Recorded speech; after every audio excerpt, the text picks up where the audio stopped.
Hello, I'm Isaac Hayes III, founder and CEO of Fanbase. Listen to what I'm about to tell you. The window to invest in Fanbase is closing. We've raised over $10.6 million of our $17 million goal. That means there's room for less than 6,370 people to invest in Fanbase for the average amount. The minimum to invest in Fanbase right now is $399. That makes you an owner in Fanbase today. Go to startengine.com/fanbase to invest. Why? Because current social apps have taken advantage of users for far too long, with content suppression, shadow banning, harmful racist content, and no real tools for monetization and equity. Fanbase has over 1.4 million users and counting, allowing anyone to reach all their following and monetize their content from day one. Social media is the new TV, and whoever owns the apps that distribute that content have the opportunity to own potential billion-dollar companies. While big platforms with uncertain futures are failing to serve their users, Fanbase is stepping up to fill the gap. Don't wait until it's too late. Invest now, invest for yourself and your future. Go to startengine.com/fanbase and own the next generation of social media.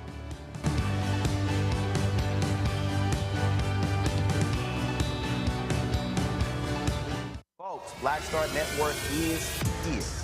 Hold no punches. I'm real revolutionary right now. Support this man, Black Media. He makes sure that our stories are told.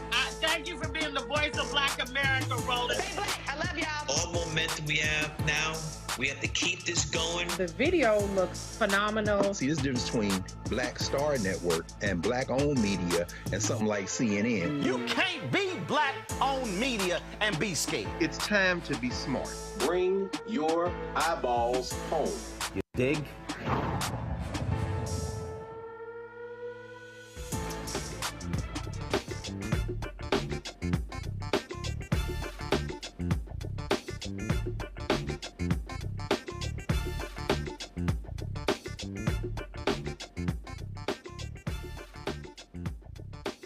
It's Monday, March 24th, 2025. I'm Greg Carr, sitting in for Roland tonight. Here's what's coming up on Roland Martin Unfiltered, streaming live on the Black Star Network. The Supreme Court heard arguments regarding Louisiana's addition of a second majority Black congressional district, which some argue goes too far, wonder who that is, and amounts to unconstitutional racial gerrymandering. Like colorblind constitutionalism. Can't wait to talk about this.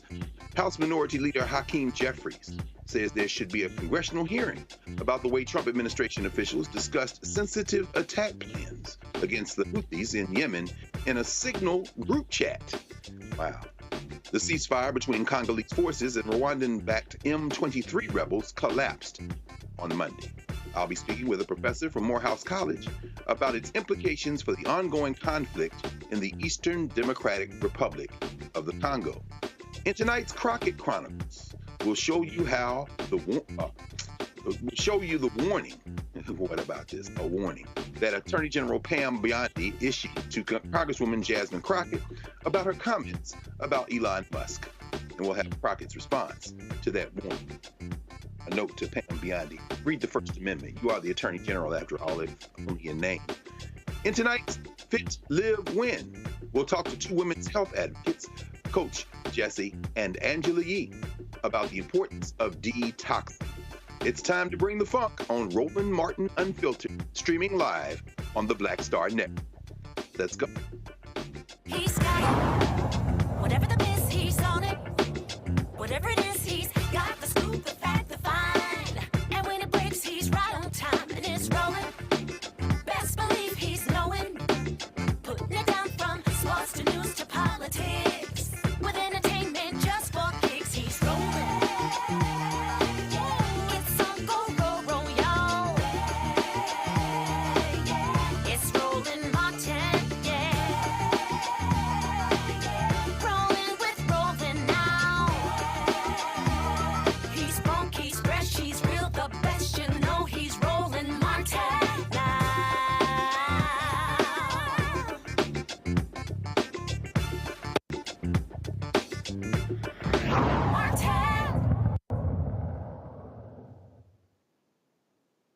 Want to wish a happy birthday, of course. This is the anniversary, March the 24th, 1912, in Richmond, Virginia. to the great Dorothy Irene Height, powerful ancestor. Just wanted to mention that today in Black history. Today, the Supreme Court has been very busy. There was a hearing today. An administration lawyer complained about what she said was a trend of lower court judges exceeding their authority and halting government programs, as the Supreme Court heard oral arguments on whether or not to block the moratorium on stopping workers from being hired or fired in the administrative courts. And, of course, that affects a lot of folks in the DMV, Black workers and others. And the Supreme Court also heard today arguments over whether Louisiana's congressional district map for the 2024 elections should be used again. In 2024, state lawmakers adopted a map that created a second majority Black district stretching from Baton Rouge to Shreveport and tapping into the Lafayette and Alexandria metro areas. A group of non-African Americans challenged the map, saying race was too great a factor in its adoption. And that's what I meant earlier about colorblind constitutionalism. Basically, when they say that they're being discriminated against because they're white. It's a trick that has been gaining momentum over the last probably about 70 years. Now, the state says politics was a significant factor. Lawmakers wanted to preserve seats for House Speaker Mike Johnson, then Minority Leader Steve Scalise, and Northeastern Louisiana lawmaker Julia Letlow, who serves on the powerful Appropriations Committee. The decision sacrificed the seat of Republican Representative Garrett Graves, who didn't back Governor Jeff Landry in the 2023 governor's race. A federal court tossed out the 2024 map, but the U.S. Supreme Court told Louisiana to use it until it could take up the case. Here's some of what happened during today's hearing. Certainly politics played a role in this district, but didn't race? Absolutely, Your Honor. The state was trying to draw a district that would remedy the violation that we had shown. Which is another way of saying race predominated. Well, I would disagree with that, Your Honor. I think that that means race was one consideration, and this court has long said in case... I'm sorry, Chief. No, go ahead. Well, isn't saying race was one consideration another way of saying race predominated? And how do we square that with the 14th Amendment's promise that race should play no role in our laws? Well, in the redistricting context, this court has long recognized that legislators are always aware of race.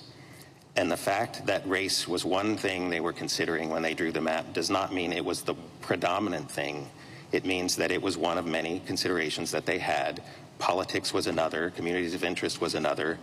And without some evidence that would disentangle those things and show that, well, actually race, among all of those considerations the state was considering, race was the one that actually drove the lines. Race does not, the plaintiffs have not borne their burden to prove that racial predominance. Thank you, counsel. Justice Thomas? In some of these redistricting cases, the argument is that a certain percentage of the Black population is excluded, and you redraw the map to include that population. And what I'm interested in here is exactly what the violation was and exactly how this map solves that or addresses that violation. So the violation was that the map adopted in 2022 dilutes the votes of Black Louisianians by denying them an equal opportunity to elect candidates of choice. And the way we showed that was through drawing from illustrative districts that included this common core of 7 parishes in the center of the state and connecting that with populations in the Delta, which was a similar configuration to the state's map. So ours was sort of a least change map that would remedy the dilution. The state included that same core, and it drew together other different Black populations in the district to create a remedial district that would remedy the dilution. And I think in that sense, this case is most like Abbott.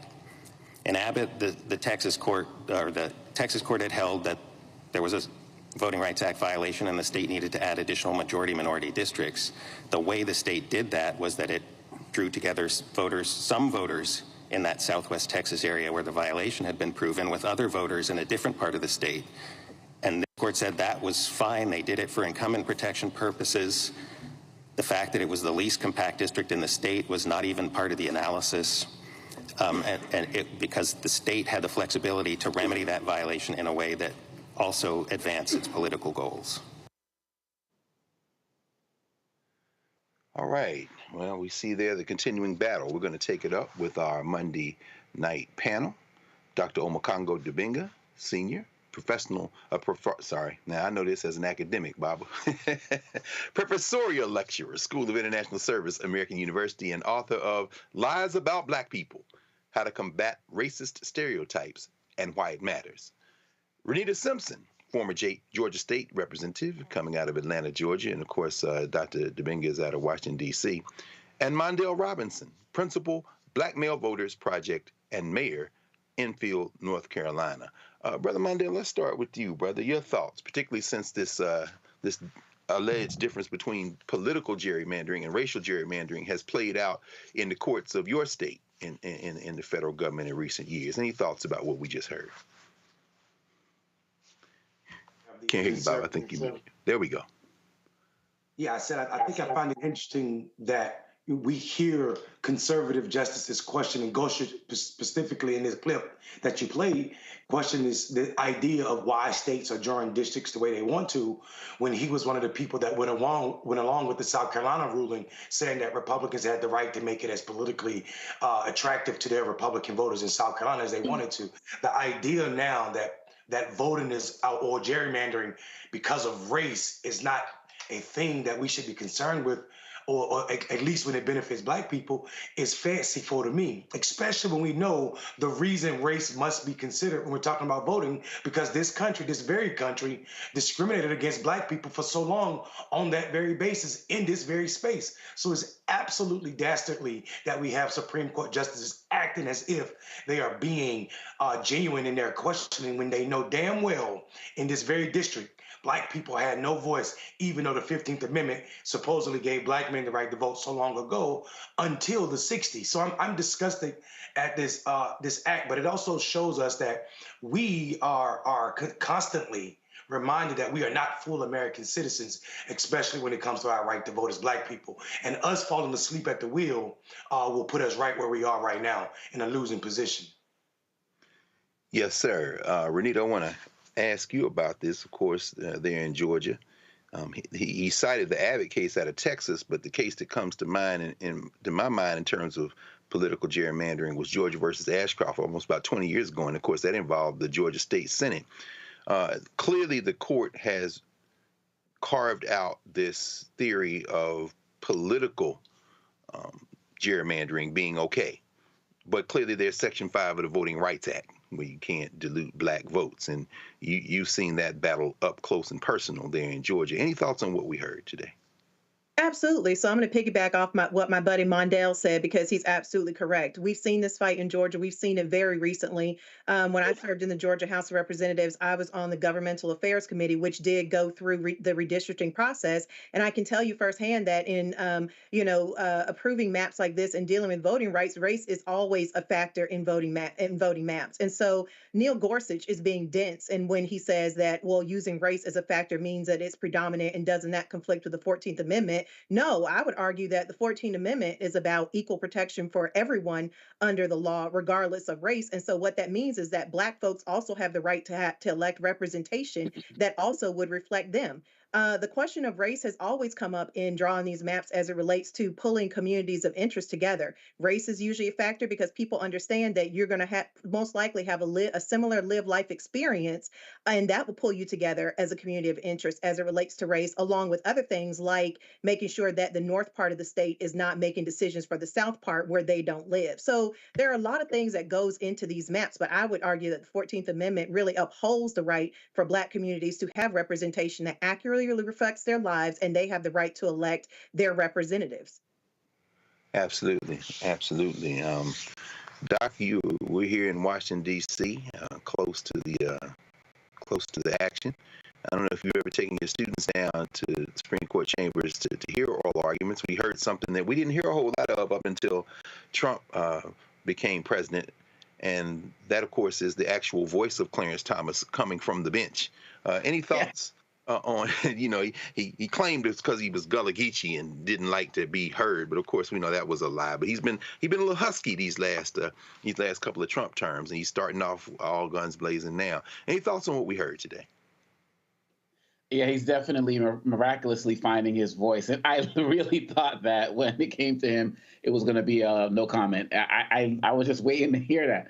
But in terms of what we heard today, it's just another example of how these Republicans and so-called conservatives, whatever you want to call them, I don't call them the right because they're wrong, have turned so many words that have been important in our society into trigger words, whether it's something like DEI or critical race theory and things. They've turned it into trigger words. And so race became a trigger word as well. And so you can hear it with Gorsuch. He's like, well, if isn't race kind of the primary factor? Because it's almost like an if-then clause, right? Because, well, if it's race, then you're not getting anything from us. And they've kind of firmly established that. And as Renita was saying, it's about the equal protection under the law. And as Glenn Singleton said in his book, Courageous Conversation, it's not that race is the only factor, it's the missing factor. And that's what the attorney was trying to say, something that needs to be taken into consideration. But they want to take the mindset of, well, if you take it into consideration and that's the only thing you're talking about and excluding it for everything else. They're doing that in schools, they're doing it in corporate spaces,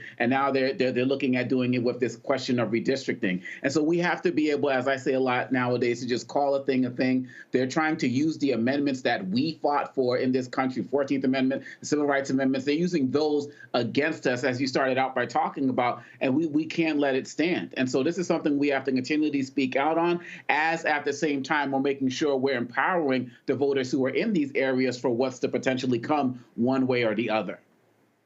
Yeah, absolutely. And as everyone has remarked so far, on its face, it's very clear that this is an attempt to suppress the black vote.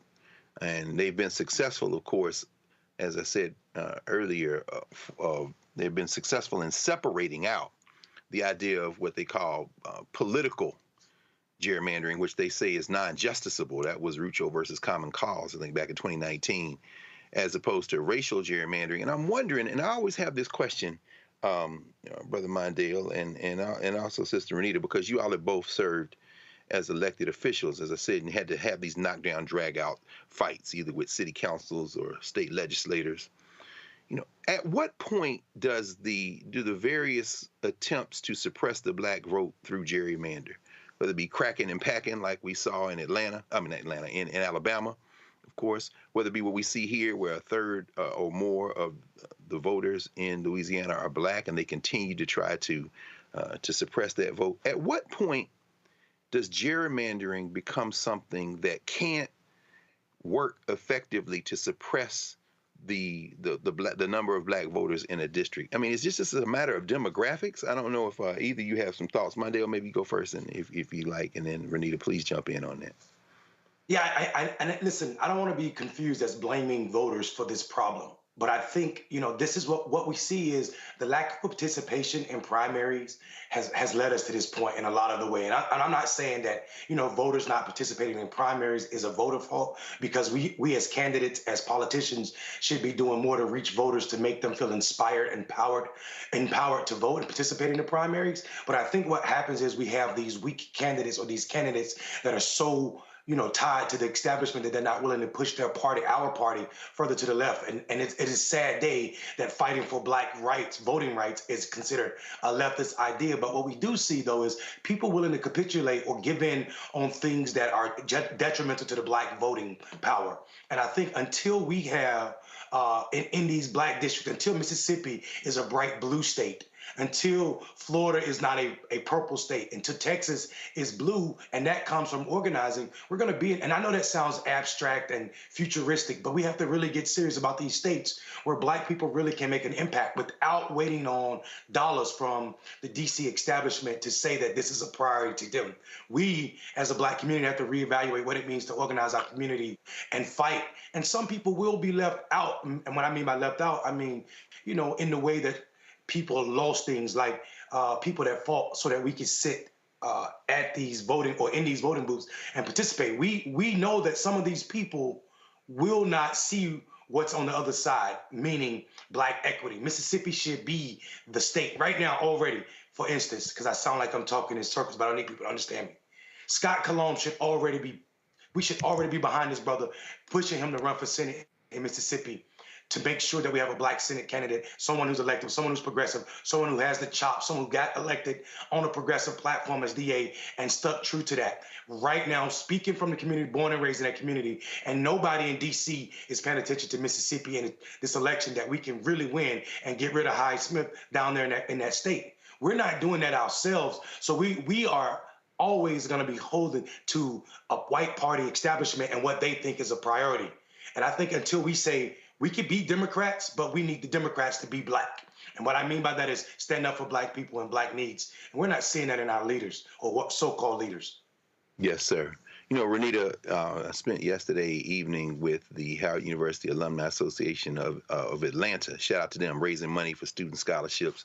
And one of the folk there was Senator Randall Mangum, who represents his district. Of course, the state senator includes Stone Mountain. And I think about the hand-to-hand political fighting that you all have had to do over the years in the Georgia legislature. And he was making the point, to the point that you just raised, one of the points that you just raised, Mondale, that in this previous presidential election, that there were 400,000 or so fewer voters in Georgia than there were in the previous election cycle, and that state was decided by just a little over 100,000 votes, maybe 115, 120,000 votes. And if everybody had voted who voted in 2020 and 2024, we wouldn't be having this conversation. Well, at least we'd be having it in a different way. But Renita, I think about this. You know, I was in the South Carolina legislature about a month ago, in Columbia, there in Atlanta, in the Atlanta legislature. As you have had to wrestle with these folk over the years, how much, and we think about there's several special elections coming up, Florida, New York, there are a couple in Florida, one in New York. Is it possible, gerrymandering notwithstanding, in this contemporary moment, I mean, right now, in the next month or two, as these special elections come up for House seats that could flip the House, is it possible to organize enough to get these folk turned out to vote so you can get rid of some of these folks in the House of Representatives, maybe make Hakeem Jeffries the Speaker of the House? Or is that just a pipe dream? I mean, you've been there, you've seen the difficulties, but you've also seen successes. Any thoughts on that?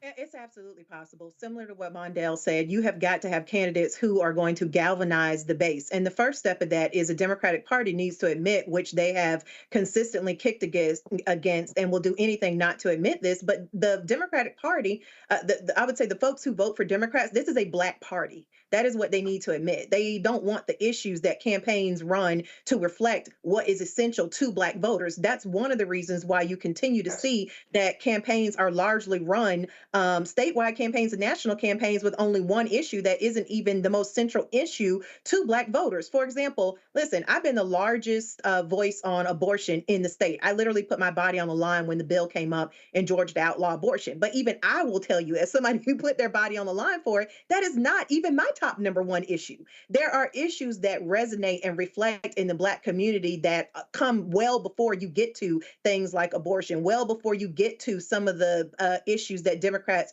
typically want to just completely run on and ignore, the issues that black folks have been talking about for so long. One of them is equal protection as it relates to the criminal legal system. So yes, gerrymandering, I can tell you, is something that works when you have candidates that are not really doing a good job of galvanizing the base. And so what happens is the elections are very close. And so what happens is conservatives end up winning these seats. But at a certain point, gerrymandering runs up against demographics. And so when you look in the state of Georgia, for example, we have had demographic shifts that we should have already had a lot more black candidates elected statewide. We don't, because you have the Democratic Party coming in saying, don't talk about this, that's too black, don't talk about that. Okay, well then guess what? You're going to have black voters stay home. So the final point I'll make is, just like what we saw in 2024 as it relates to the presidential election, 100 million eligible folks who were eligible to vote in the country stayed home.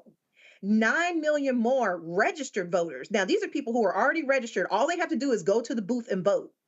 9 million more registered voters decided not to vote in 2024 than did in 2020. That is a result of Democrats that is a result of candidates continuing to run campaigns. And I think that the most of that 9 million was on the Democrat side, but they are continuing to run campaigns that do not resonate with the base. And they all want to go for that same moderate white voter, which Republicans have already cornered the market on. You do not have a chance at getting those votes. Even with demographics, that wouldn't be enough for you to win elections. But they insist on trying to get what Hillary Clinton called the Panera Bread voters, and it's having us lose elections every time. No. Can I add one thing real quick? Oh, yeah. Yes, sir. So I just want to say that isn't it unbelievable that Democrats still have the consultant class that came in with Bill Clinton running campaigns? I'm still getting emails every day from James Carville, and I'm not certain if he's not a damn racist. Why am I not getting emails every day from someone who looks and sounds like me? Plies is more right on black issues, black political issues than James Carville. I've not seen the Democratic Party tap into that yet.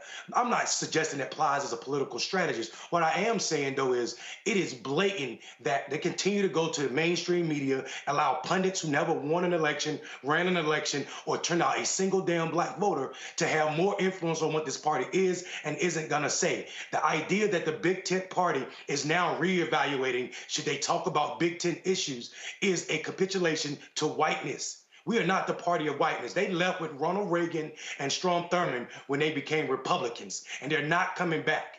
Like their idea of black, like Democrats of the Dixiecrats, there's a Republicans now. They're not coming back over here. And if you think that's your strategy, you should go join them. My biggest complaint about our party is that we continue with these soft-ass consultants who used to be media consultants and male consultants who spend 80% of the budget on that instead of spending any money on what they call off years, building transformative relationships, and they just wait to transactions, tell people to go vote because it's the most important election. And that doesn't resonate true with black people. And these black people aren't the black people of past. And we should also note that it's more of them, it's more black people in America than there ever was. The baby boomer generation was large, but it was mostly white. These new generations are 40, 50% something other than white, and they damn sure don't show up like our grandparents did. Well, yeah. We have a lot of political education to do, and some of it's taking place right now, right here on the Black Star Network. As John Henrik Clarke would often say, black people, you have no friends. So our party is the black people. So we're gonna have to figure that out. We'll be right back in a moment here on Roland Martin Unfiltered on the Black Star Network. Join us on the other side of the break. We'll be right back. Question for you. Are you stuck? Do you feel like you're hitting a wall and it's keeping you from achieving prosperity? Well, you're not alone. On the next Get Wealthy with me, Deborah Owens, America's Wealth Coach, you're going to learn what you need to do to become unstuck and unstoppable. The fabulous author Janine K. Brown will be with us sharing with you exactly what you need to do to finally achieve the level of financial success you desire through your career. Because when I talk about being bold in the workplaces, I'm talking about that inner boldness that you have to take a risk, to go after what you want, to speak up when others are not. That's right here on Get Wealthy, only on Black Star Network. This week on the other side of change. Let's talk. Vote blue no matter who. We need political imagination more than ever, and unfortunately, some people on the Democratic side really are discouraging that. We're going to dig into all of it. The Democratic Party needs to remember who they are and who they are responsible to. This is on the other side of change, only on the Black Star Network. Now that Roland Martin is willing to give me the blueprint, hey, Saraz, I need to go to Tyler Perry and get another blueprint because I need some green money. The only way I can do what I'm doing, I need to make some money. So you'll see me working with Roland. Matter of fact, it's the Roland Martin and Cheryl Underwood show. Well, should it be the Cheryl Underwood show and the Roland Martin show? Well, whatever show it's going to be, it's going to be good.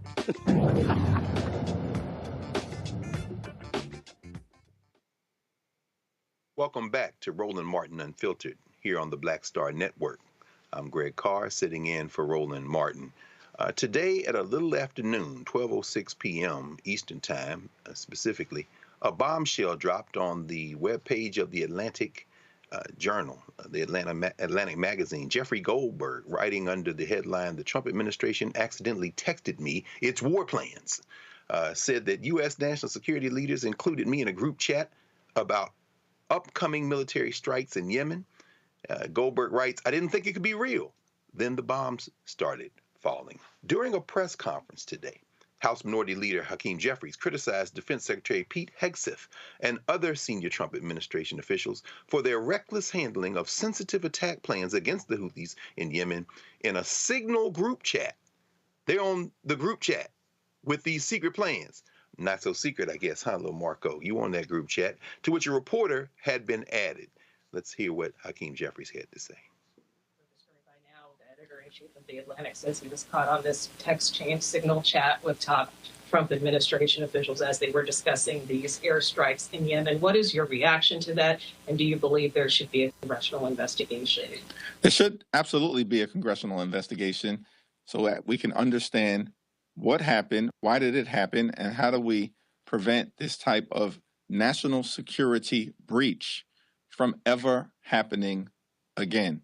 This is reckless, irresponsible, and dangerous.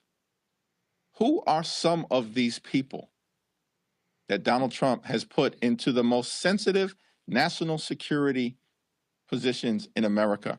We were promised that Donald Trump was going to hire the very best. It's all phony. The attacks on diversity, equity, and inclusion, phony. So it's never about hiring the best people. As Democrats, we actually believe in merit. Merit that should be based on what you know, not who you know.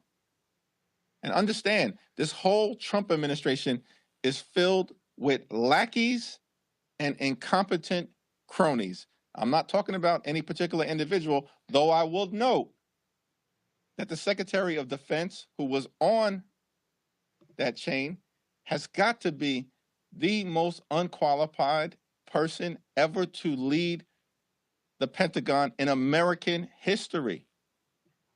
Think about that. You've put these people in charge in a very dangerous world, and then you want to attack communities of color, attack women, and attack others who are actually very qualified? C.Q. Brown, incredibly qualified, brilliant, served this country well. All of these attacks from the Trump administration on a diverse America, it's all phony. These people are incredibly unqualified, irresponsible, and they're jeopardizing America's national security. Dr. Dibinga, what did we just witness with this leak over the arc of the last week, and Goldberg writing in the Atlantic that he got roped in and realized, wait, this can't be real, and then realized it was real? I mean, is this as big an issue as we heard Leader Jeffries make it to be? Oh, most definitely. And, you know, this is, I just keep getting the scene from Birth of a Nation in my head when they're in the Congress and, you know, they got the blackface on and they got the chicken and the like all. This is how take off the blackface, but, you know, like, this is how they're running the government. Like, they don't care about anything. They don't care about anything. This is absolutely scary. What if the folks, the Houthis in Yemen, actually got a hold of this, of what the strikes were about to be? Then our troops could have been ambushed easily. And people talk about, well, the Houthis don't really have that technology. They absolutely have that technology. And then, of course, we have to ask ourselves the question, if the Houthis might be able to get access to this, do you think Russia and them don't got it? We know, we have the story about Goldberg being on it. But my question is, who else was on this Signal chat that we don't know about? Maybe in the hidden way. Who else was on the other Signal chats that they're using? And the fact that they're not even supposed to be using these Signal chats because they're supposed to be documenting all of their correspondence because, as we know, Signal messages disappear within an hour or so, then they're not making sure that they're putting themselves on record. But this is what I mean when I say President Trump is running a what had happened was presidency. Because every time something like this drops, there's a, well, what had happened was. Remember last week, they said, oh, drop all of the documents relating to the Kennedy assassination, but you know they conveniently didn't recognize when they put out all of the unredacted information, all of the social security numbers of about 60 people were out there, put out there as well, including people who have worked for government in many levels since then. What did the Trump administration say? Oh, we're going to get you new social security numbers. Don't worry about it. Like, pick the department, department, and you will see this incompetence. Their definition of what a DEI hire is, which is not the actual definition, is what they represent all of the time, every single day. But lastly, I will say, this also represents how this administration has no shame and no decency. Because any other administration, at the very least, somebody would have lost their job, there might have been some other type of investigation, and there would have been an apology. We're not going to get any of this from this administration because they're ignorant, disrespectful, and shameless. And that's the part we also can't forget. They have no character. None, absolutely. And as we've seen today, the MAGA Muppet, Mike Johnson, has already come out in defense of this, saying, well, you know, it was not that big a deal. Very interesting, Renita, and just thinking about this in terms of what we just heard Omokongo say, the incompetence. Maybe that's the point. I mean, one of the things they obviously want to do is privatize as much of the government as they can, and they can say, well, maybe private industry and private business can run it a bit better, or a lot more efficiently. Looking at some of the exchanges, the text exchanges, we saw SM as the initials of one of the persons on this apparently 18-person or so chain. Goldberg thinks that that's probably Stephen Miller. But SM texted, as they were talking about whether or not to go in to do this attack, he said that, you know, green light as far as the president is concerned, but let's make it clear to Europe and to Egypt what we expect in return. He said, basically, if the United States successfully restores freedom of navigation, this is the ideologue Stephen Miller, very likely, at great cost, there needs to be some further economic gain extracted in return. It's interesting to get a peek behind the curtain as to the thinking of these thoroughly incompetent folk. But it seems like everything for them is about transaction. It's transactional. They're looking for ways to basically screw money out of these other countries. And while we see this question with the Houthis in Yemen, we see these active war zones, basically proxy wars for sure, all over the world. They just seem to be interested in how to squeeze more money out of this. Any thoughts on this leak, on the implications for national security, or the attitude and vision and objective of this administration as it relates to what they're trying to accomplish as opposed to what the rest of us may be subject to? Absolutely. They do see everything as being transactional, and that is because most of them have never had any experience serving in government. And so when you have served in government, not to say that government does everything perfectly, but one thing that you have to think about is that the decisions you make will have future ramifications, and you have to sort of think broadly and into the future as it relates to making decisions. This is what I will say about this administration, and it's the same case that we were in the first time Trump was elected. Both of his presidencies have been a crash course for many who did not know what all of us on this panel knows, which is that the white man's ice is not colder. There are so many people who have found themselves understanding that these people are completely incompetent. This undeserved, just unfettered trust that white men know best, so let's continue to just elect them almost exclusively as leaders, has put us in a position where you can see the sheer incompetence of this administration. And so for them to constantly every day bring up DEI as it relates to them, you know, essentially making the point that they are the type of folks who should be in positions of power, that white folks should be essentially almost exclusively in positions of power, just goes back to the fact that we are seeing that they are really the DEI hires. They're just there simply because they're white men, and people still, for some reason, have some inherent sort of trust that a white man will know the best way to lead. And so a lot of folks are finding out in real time what most Black folks already know, which is that the white man's ice is not colder. Water freezes at 32 degrees for everyone. Absolutely. Mondale, you know, I'm glad that Renita framed it the way that you did, sis, because, you know, we think about the United States and people push the United States and patriotism and this hyper nationalism. But what these texts reveal, in addition to the incompetence, which we already knew about, but certainly reinforces that, what they also reveal is the echo chamber and the fact that there's a lot of delusion, certainly in the current administration, relative to the idea of the strength of the United States vis-a-vis other countries in the world, in an increasingly multipolar world. And as you say, Renita, ice freezes at the same temperature for everyone. While the Houthis are in Yemen, these airstrikes are not going to stop them in the Red Sea. Certainly the overtures, whether it be China or Russia, whether it be the BRICS emerging and more countries applying for membership every month in the BRICS, this turn inward, Mondale, this hyper-nationalist kind of Christo-fascist nationalism. Certainly we see Stephen Miller vomited that stuff, and the current Secretary of Defense, I think, Pete Hegseth, with this kind of Christian warrior attitude. It's very insular, very inward turning. What do you think of the implications beyond this leak, beyond this kind of compromised national security issue, in the broader world? And I'm going to ask you about that too, brother. As far as geopolitics goes and the United States' role in the world, an increasingly shrinking world, you know, what do these messages say to you about how the attitude of this current administration may just help accelerate the decline of U.S. power in the world system?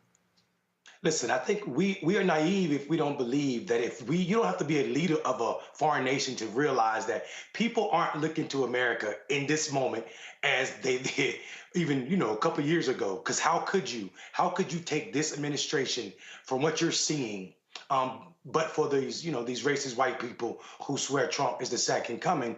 How could you take this administration serious as a national partner or depend on them to protect you when you see how we show up for our closest allies in Canada and Mexico and some of our European partners? How you see how we pretend to be serious, but we're pulling out of the Paris Climate Accord? How can we be serious when you see how we pull out of the World Health Organization? Things that are keeping this country and the world and the United Nations and our animosity towards other nations. When you see this, you can't take this country serious as a national partner, not for the defense of America or other nations for sure. But I think what's really clear is we should not take on the language of these people. And I know we want to call this a leak, but I don't even think this is a leak. I think this is how they operate. They're that incompetent. The Vice President of the United States was on that chat. Secretary of State, right? The CIA director was there. The CIA director was on that call. Gabbard was on that call, and also Waltz. So I think when we think about it, these are boys texting around, making jokes and celebrating something that they thought looked good in their eyes. This is how they normally communicate. And I think what we should be worried about is these people are talking on Signal, as someone already said, and you can make messages disappear in an hour or minutes on Signal. So what is being said in the chats that reporters didn't get added to? How are we conducting business? Or what kind of nefarious ideas, and I don't know this to be true, but we're talking about a dastardly bunch here. What kind of deals are being made with other people for the benefit, like you said, the transactional benefit of the most rich cabinet in the richest cabinet in the history of this country? How are they benefiting themselves, not the people of America, on Signal and other places? Because I know they're not keeping proper notes. I'm afraid that you asked about geopolitics and how the world is shrinking. I think the world's persona and their personal thought of America is shrinking. Like America is not how we should do business or who we should lean ourselves on. We see our allies spending more money on defending themselves now than they ever had because they don't feel comfortable. And I told people in Donald Trump's first administration, be sure that when people saw Donald Trump take us out of the Paris Accord, then we saw Joe Biden put us back in, and Donald Trump gets back in office and take us out. People at this point cannot talk about other nations, cannot look to America and say this is how or where we should point ourselves to as a North Star on democracy. Because our democracy is not just downgraded on paper, we're downgraded in actions, and you see it in the way Donald Trump show up, executive order diminishing the role of the judiciary, executive order taking control of the monies, the purse, which is supposed to be for the legislative branch. So we see someone who is putting all the power in himself. Now you have Republicans and Donald Trump joking about him running for president to be elected for a third term. And I think that joke should be scary to all of us because it's the beginning of the end of America's democracy, not just on a geopolitical stance, but right here at home. Nah, it's true. And you're absolutely right. It's not a joke. It's absolutely not a joke. They have a theory all warmed up. We dodged a bullet there in North Carolina with the independent state legislature theory that they shot down at the Supreme Court during the Biden administration. But this one is one that they're deadly serious about. But of course, the Grim Reaper might want a word because the Grim Reaper is the voter that ultimately votes on how long any of us are here. I don't suspect that Donald Trump might be around to run for a third term. But we'll see. Mortality the same night awaits us all. We're going to come back in a moment here at Roland Martin Unfiltered, and you're watching the Black Star Network, so come on and join us right after the break. Be right back. Hello, I'm Isaac Hayes III, founder and CEO of Fanbase. Listen to what I'm about to tell you. The window to invest in Fanbase is closing. We've raised over $10.6 million of our $17 million goal. That means there's room for less than 6,370 people to invest in Fanbase for the average amount. The minimum to invest in Fanbase right now is $399. That makes you an owner in Fanbase today. Go to startengine.com/fanbase to invest. Why? Because current social apps have taken advantage of users for far too long, with content suppression, shadow banning, harmful racist content, and no real tools for monetization and equity. Fanbase has over 1.4 million users and counting, allowing anyone to reach all their following and monetize their content from day one.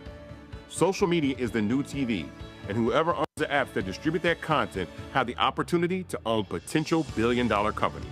While big platforms with uncertain futures are failing to serve their users, Fanbase is stepping up to fill the gap. Don't wait until it's too late. Invest now, invest for yourself and your future. Go to startengine.com/fanbase and own the next generation of social media.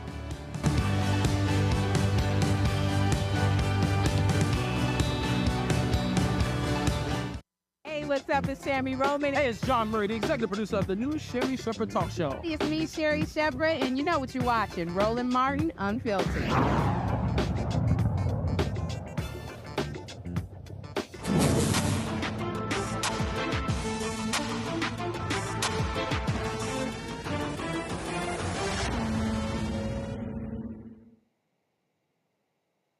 Well, here we are again, our latest installment of the Crockett Chronicles. When? Maybe this is a rhetorical question. When are these white women going to learn not to go after Texas Congresswoman Jasmine Crockett? During a Fox interview, Attorney General Pam Bondi warned Crockett to, quote, tread very carefully, end quote, just days after the Democrat spoke at a virtual rally for the Tesla takedown movement. If you don't think the Tesla takedown movement is serious, 85% crater in Tesla sales in Europe. So let's be clear. This group is protesting against Elon Musk and the Department of Government Efficiency's efforts to dismantle the federal bureaucracy through boycotts and demonstrations at Tesla properties. We are not coming off these charges. We are looking at everything, especially if this is a concerted effort. This is domestic terrorism. And Maria, now you have this Congresswoman Crockett who is calling for attacks on Elon Musk on her birthday. Let's take him out on my birthday, she says. And yet she turns and says, oh, I'm not calling for violence. Well, she is an elected public official. And so she needs to tread very carefully because nothing will happen to Elon Musk. And we're going to fight to protect all of the Tesla owners throughout this country, and it's this basic safety. Once again, domestic terrorism is going to come to a stop in our country. Well, what we've learned is something that we probably should have suspected, that Pam Bondi doesn't know the definition of domestic terrorism. But then again, that's not why she's the Attorney General, isn't it? It's not at all. Alina Habba, who just was made the top federal prosecutor for New Jersey, Trump's personal lawyer, who we last saw losing in New York court, is now the top federal prosecutor in New Jersey. So whether it be Alina Habba or Pam Bondi, I think it's pretty clear how you all got y'all's jobs and why you got them. But hey, we all know that Jasmine Crockett, Congresswoman Crockett, will answer when shots are fired. She addressed Bondi's remarks during an interview on MSNBC. Tesla Takedown. That is the name of the website. And it was all about this large protest that they're calling for. And this is a nonviolent protest that they're calling for. And in fact, when I was on there, which is why the Attorney General had to say that I wasn't calling for violence, and it's ridiculous that I even have to say something like that. But because they are trying to twist our words, one of the things that I told people to do is make sure you are adhering to the laws in your area. Make sure you know what it looks like to protest and to be able to raise your voices and to exercise your constitutional right to free speech. And what we see is that they want to dull our free speech rights. They want to make sure that those that are participating in the press, because we saw that there have been recent attacks specifically on this news organization, they want y'all to kind of tamp down what you say and hopefully buy into the lies instead of going out there and just telling the truth. And so, yeah, I'm excited to see that Elon Musk, that his money as it relates to Tesla, well, Tesla's tanking right now. And I'm okay with that. So just in case the slow people listening decide to clip this up later, I just want to say that I have never promoted violence whatsoever, yet I've also never made excuse for those violent actors such as the ones on January 6th. So Pam Bondi, if you have an issue with terrorism, maybe you should talk to your boss about locking back up those guys that he let out that participated in January 6th. Congresswoman Crockett, who of course has a law degree, practiced law, business owner, had her own law firm, helping us understand the difference perhaps between a definitional statute and a charging statute. So Pam Bondi using words kind of loosely there, and Jasmine Crockett reminding us that there are indeed domestic terrorists in the United States who were charged and convicted, and many of them were pardoned by Pam Bondi's boss, Donald Trump. Dr. Dibinga, you sit there and look at this. You've written about this. You teach about this, how race operates. What do you make of Bondi's statements, and why do you think she made them and aimed them specifically at, as she said, this Congresswoman, Jasmine Crockett? And what do you hear when you hear the way that Bondi lined out there? Oh, she's putting a target on her back, and she's also trying to issue a warning to other Black people in general, because she knows full well that Representative Crockett is beloved in our community, and that even before, you know, the bleach blonde comment, you know, that went viral, she was always somebody who was represented and well respected in our community and just adored on so many levels. And so this is a kind of an opportunity, a way for them to kind of start at somebody at the top, because you've never really heard Pam Bondi mention any other Congress people or senators by name. You know, of course, Trump does it, shifty shift, all of that other type of stuff. But Pam Bondi doesn't really do that. She kind of speaks in generalizations, but now she's trying to issue that particular type of warning. And the fact of the matter is that letting people know that we're going to protect Tesla in any way, shape, or form. You know, we're going to sell cars on the lot. We're going to, you know, advertise selling the stock. But now we're also going to stop these acts of domestic terrorism. But as Representative Crockett said, now looking at the real terrorism that happens across this country on a daily basis, she's trying to throw some shots to say you better be careful. But Representative Crockett, as someone who's, as we know, has never called for violence and who's somebody who's always careful with her words, but we know for them it doesn't matter. It's about symbolism. It's about trying to keep Black people in place. It's about trying to keep us silent. And so they're starting at the top with somebody who's the most vocal. And this kind of happened with Auntie Maxine. Remember when she was talking about if you see these guys in the restaurant, confront them. And they're like, oh, Representative Waters is calling for violence. And she was like, no, confront them in terms of having a conversation. Tell them you don't like their policies and that you voted for them, all of that. But they are master manipulators, but they are also the masters of projection, because every projection is a confession, because they are the one inflicting terrorism on people in America right now. Look at the people who they just shipped to El Salvador as the latest example. Absolutely, absolutely. And we lift up Yun Sao Chung, who is suing right now. They filed a lawsuit today. She's a student at Columbia University in New York, South Korean, 21 years old. She's been here since she was 7, has permanent resident status. Only an immigration judge can take away a green card, and she's suing because they're trying to get rid of her. And of course, we saw earlier, a couple of weeks ago, what happened there with Mahmoud Khalil, who also fellow legal immigrant at Columbia University, who was detained by ICE. And Renita, we've heard the over-the-top rhetoric of Tom Homan, Trump's attack dog with ICE and Department of Homeland Security, saying that I don't really care about these judges. I'll thumb my nose and do whatever I want to do. But, you know, really putting this target, as Omokongo said, on the back of Representative Crockett, and trying to send a message that we don't care. We can do whatever we want, and we'll do it in the name of national security. We'll do it in the name of protecting the homeland from domestic terrorism, legal or not legal. We have the right to do that, or we have the power to do that. What do you make of this, particularly since, you know, we know, particularly in the Deep South, that the idea of targeting people with rhetoric stirs up other people, and then these paramilitaries, these extra legal organizations, these places, you know, can jump into action and perhaps have the intended consequences that such heated rhetoric stirs up.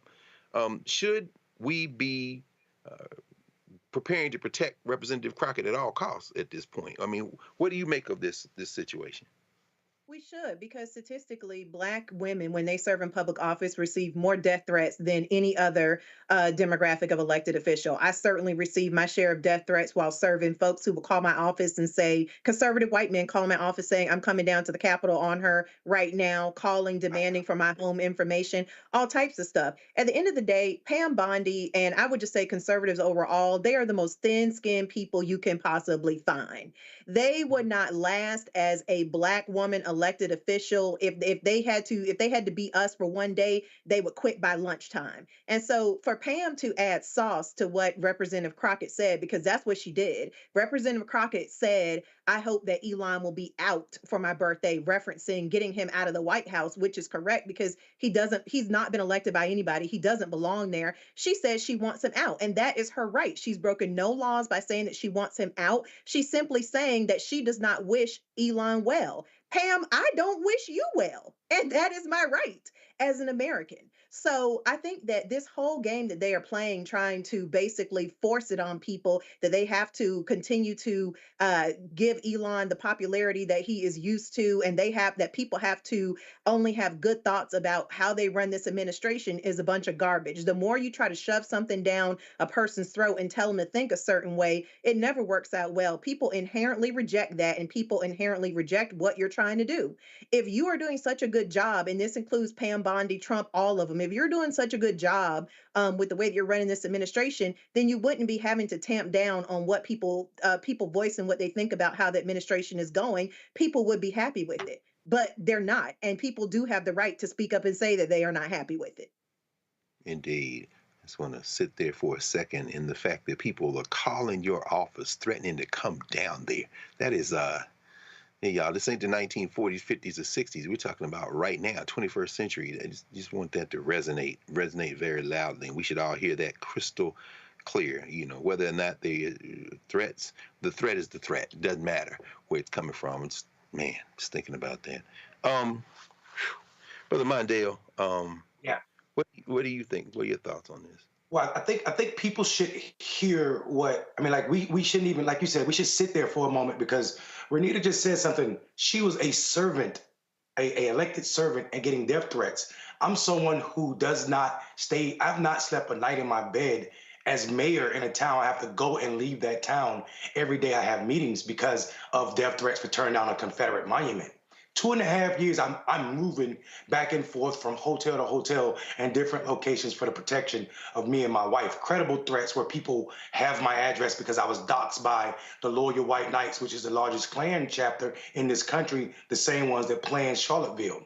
But what Bondi want to do is, if she want to talk about those domestic terrorists, then she should be talking about what her FBI said, that the largest and the greatest threat to Americans, the greatest form of domestic terrorism is white supremacy, white nationalists. She should get busy with that, but she can't because she's disarmed the Civil Rights Division of her department. These people aren't serious.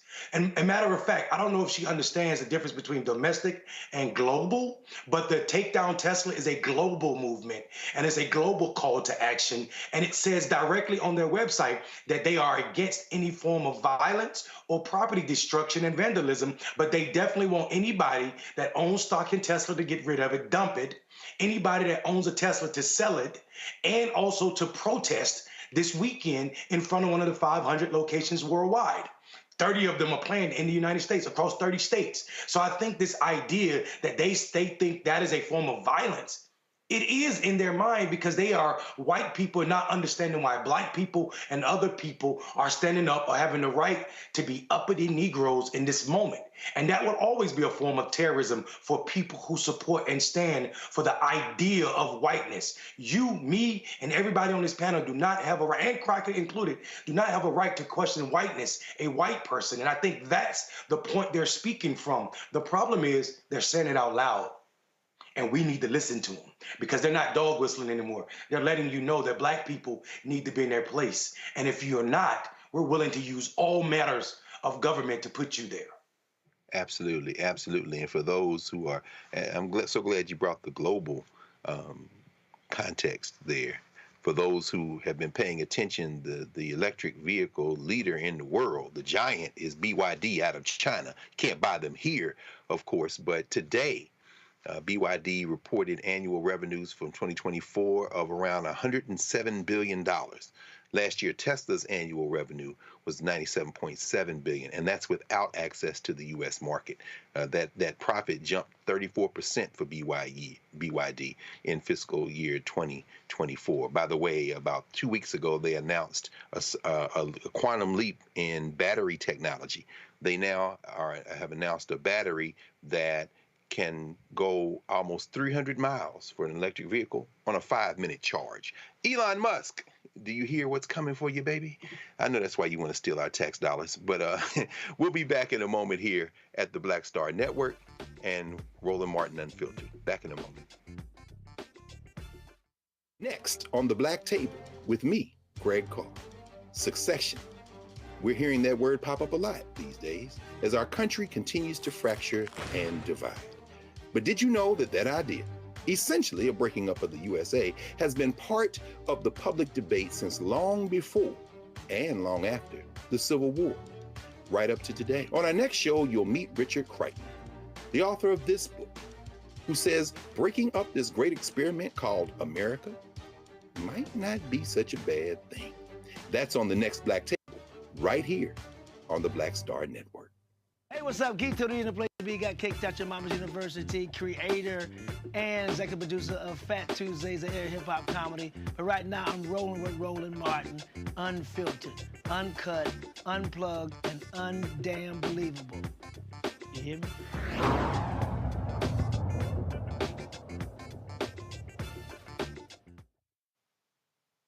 Welcome back to Roland Martin Unfiltered here on the Black Star Network. Spread the word. Make sure that you support the Black Star Network. This is the place to get your daily news. House Republican leaders issued a not-so-subtle warning to their Senate counterparts today. The message, it's time to move on Trump's legislative agenda. House Speaker MAGA Muppet. House Speaker Mike Johnson, along with his leadership team and House committee chairs, released a joint statement emphasizing that with the current fiscal year's government funding debate now resolved, quote, our focus returns to delivering President Trump's full America First agenda, end quote. Good luck. Tomorrow marks 1 month since the House adopted a budget blueprint that outlines the chamber's benchmarks for significant tax and spending cuts, which will be part of a large reconciliation package reflecting Trump's agenda.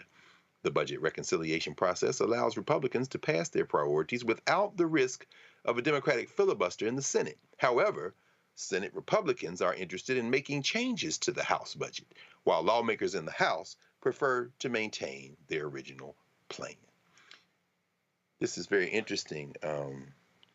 Renita, you've been a legislator, a lawmaker. I guess it was all fun and games when you can pass that resolution and pass that bill and go out, but leave town But now you got to come back and put your name on specific line item votes. What do you think is about to happen? Just walk us through what you expect to see happen, because you know what that process is about.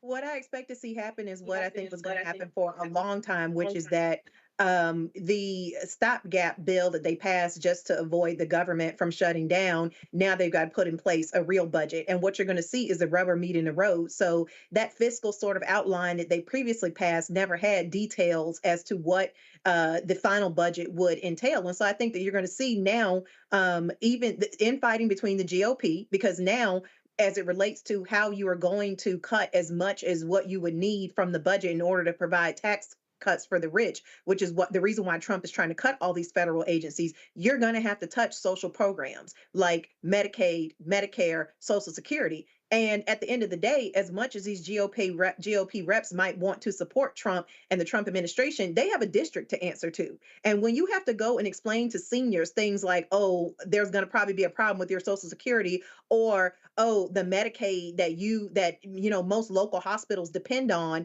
is going to get cut, which means you're probably going to likely lose your local hospital. That kind of stuff is not going to fly with folks. There's already been one estimate that if Medicaid gets cut, 12 hospitals in Alabama will likely go out of business. Georgia has been seeing hospitals go out of business left and right due to low Medicaid funding. And so there are so many hospitals across the country that are on the brink. And so people have started to wise up to, sort of understand that there is a lot to lose here. And I think that these GOP reps, you're going to see the infighting because reps know that they cannot sustain telling their base that they are going to cut the very checks and the very things that folks depend on, like Social Security and retirement, Medicaid, to keep local hospitals open, Medicare comes into play largely after you have retired. That's your insurance. That type of stuff, folks are not going to agree. And when I say folks, I'm meaning we're talking about GOP infighting here. The Republican voters are not going to agree that they are willing to give up all of those things that make their lives run easier so that they can support Trump. It's not going to happen. Not going to happen. Well, you heard it here first, you all. And, Dr. Domingo, what do you think about this, man? I mean, it's clear now, as we just heard Renita say, the rubber's got to meet the road now. You got to do these votes. And what are you going to tell your constituents who they're hiding from in the town halls? And by the way, shout out to Tim Walz for going places where they won't hold town halls. And Walz said, I'll come. I'll talk to everybody. Maybe there's some fight left in the Democratic Party, or at least some people who are in the Democratic Party. But what do you make of this, Omokongo?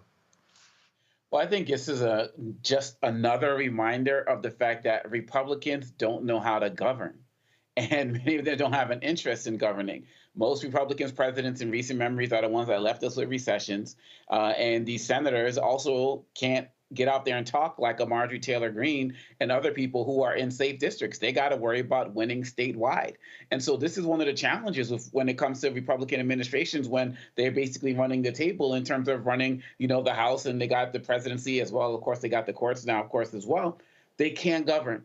And so they come out with all of this legislation, but when it's time to implement something on a national level, they talk a good game, but we get left on the hook in terms of the American people. We get left on the hook by the fear of what's going to happen, the anticipation, the anxiety, not knowing what these guys are going to do. And so this is a real problem. And then you add Trump in there with the tariffs, or wait till April 2nd. He plays a, wait until next episode type of mindset because of his TV background that has Americans on edge. And at some point, all of these senators, all of these House people, all they care about is being reelected. And they're going to do whatever it's possible to be able to keep that. And so if they're not going to be showing up for these town halls and they're not going to be showing up to speak to the people, they are damn sure going to make sure that they at least stay in line. I'm talking about the senators in some way, shape, or form by not going along with this agenda, because more people have to elect them than these House members. And that's what I think is what's going on. And that's why I think we're going to continually see an impasse, because they don't really have to answer to Trump in the same way that these House loyalists feel like they have to. Yes, sir. Yes, sir. It's interesting, Mondale. Tomorrow we see Frank Bisignano is going before Congress for his initial round of hearings as Trump's picked to head the Social Security Administration. He's a controversial pick. We saw last week, at the end of the week, Leland Dudek, who is the current acting commissioner, threatened to shut down all of the work of Social Security in response to a judge's orders, but then he turned around and backed down. their incompetence, their breathtaking incompetence, has really come out in places like Social Security. And of course, we know Musk is losing his mind trying to get at all the data there and claiming it's a Ponzi scheme and having his musk rats rifle through people's personal information. 73 million people a month get Social Security. How concerned, kind of echoing what we heard from Renita, how concerned are you about these upcoming legislative battles? And do you think they're going to be able to do what they claim they want to do in the broad kind of rhetoric when it comes down to the actual act of policymaking? Yeah, I think for me, for real, Doc, what I'm not really worried about is what they're claiming publicly, because what they're claiming publicly is not as sinister as what they're really trying to do. So that's what I'm really worried about. As a mayor who went back home to run for mayor because of gentrification and also some of the poorest people in America being pushed further away from resources in rural Black America in North Carolina, I know what it means for people not to have a check. And I know the problem is you have the richest, one of the richest cabinets in the history of this country. Now you have these people, billionaires, saying that people can go months or a month without a Social Security check. And I think that's just unrealistic for people who are living paycheck to paycheck. And some of them, those paychecks still don't add up enough to make their lives plausible. I'm super afraid about what these $4 trillion are trying to secure. $4 trillion is tax cuts for the wealthiest 1% or less than 1% of Americans at the expense of cuts to Medicaid, energy, and also Social Security. Here's what I think is going to happen, what history has shown us. People will rant and rave, but Republicans will get in line with what Donald Trump says. Even those who are not worried about as much as even those in the Senate who run statewide. And what we know is Donald Trump is not just Donald Trump anymore. He's Donald Trump with Elon Musk, and they're willing to spend their money on or against people who don't get in line. And I think that's what we're seeing right now, this idea or the power of Elon Musk's money tapped with Donald Trump's willingness to lie about anything, and the lack of humanity that exists in this administration has become the ruler that's needed to get Republicans in line. So we see these, even the Freedom Caucus who say that they are conservative, fiscally conservative, we see them willing to spend more money for Donald Trump. We see them willing to cut social service or the social safety net at great expense to even to poor white people in Appalachia and in the Midwest solely to please Donald Trump. So I'm really not worried about what they're saying. I'm really worried about what's going to happen and who's going to be affected, knowing that when America sneezes, Black people already are suffering from COVID, the next COVID. And I think what's going to happen when we start seeing the irresponsible, or we start feeling the ramifications of the irresponsible way in which they're cutting and dividing up government departments and also cutting resources away from the poorest amongst us, is you're going to see Black people dying at rates, that is not hyperbole, dying at rates that are similar to what we saw in COVID when nobody else is dying like us. And I think people aren't telling the truth about that. And that's what keeps me up at night. Well, I tell you, it's going to be a lot harder than they think it is. Or perhaps, as you said, the rhetoric is not going to match the policymaker. And yeah, thank you for pointing out Howard Lutnick, the Commerce Secretary, who estimates between $2 and $4 billion his net worth, for throwing his 94-year-old mother-in-law under the bus the other day and saying, well, she wouldn't call and complain about her missing her Social Security. I guess she wouldn't with a billionaire son-in-law, although she should be on the phone trying to figure out how to get rid of you as a son-in-law, you clown. But at any rate, we're going to come back in a moment here at Roland Martin Unfiltered. And on the other side, we're going to go international and think about our family in the Congo. Back here at Roland Martin Unfiltered in a moment. This week on the other side of change. Let's talk. Vote blue no matter who. We need political imagination more than ever, and unfortunately, some people on the Democratic side really are discouraging that. We're going to dig into all of it. The Democratic Party needs to remember who they are and who they are responsible to. This is On the Other Side of Change, only on the Black Star Network. Hi, I am Tommy Davidson. I play Oscar on Proud Family, Louder and Prouder. I don't play Sammy, but I could. Or I don't play Obama, but I could. I don't do Stallone, but I could do all that. And I am here with Roland Martin on Unfiltered.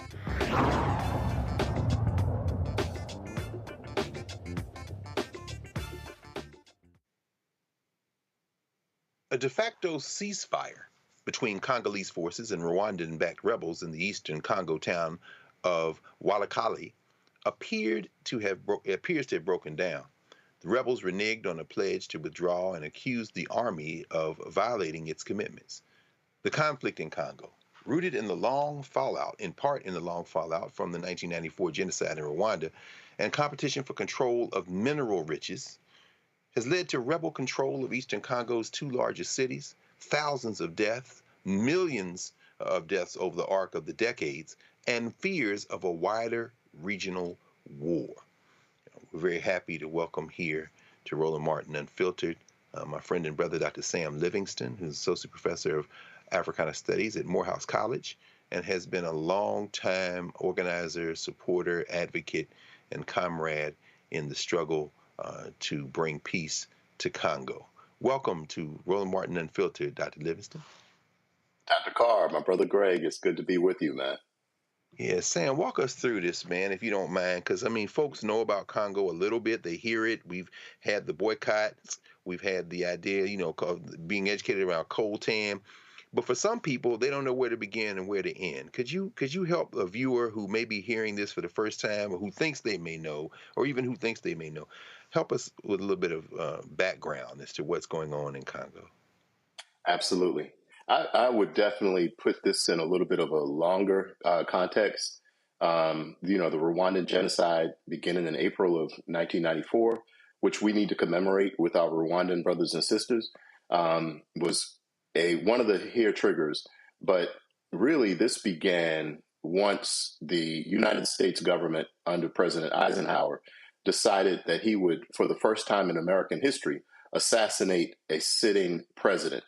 The United States had overthrown, removed from office presidents that they disagreed with in terms of their politics, but they hadn't assassinated, to my knowledge, anyone who was sitting in office. But President Eisenhower basically decided that an African man standing up and representing the national cause of Congolese people was more than he could stomach. And when you look at the newspaper, the drumbeat toward war in 1959, 1960, and 1961, toward justifying the assassination of Patrice Lumumba, it was really a downhill slide from there. So you take that, and once the United States installed Mobutu Sese Seko into power in 1965, and basically facilitated the kleptocratic state. In many ways, Trump is like an American Mobutu in many ways.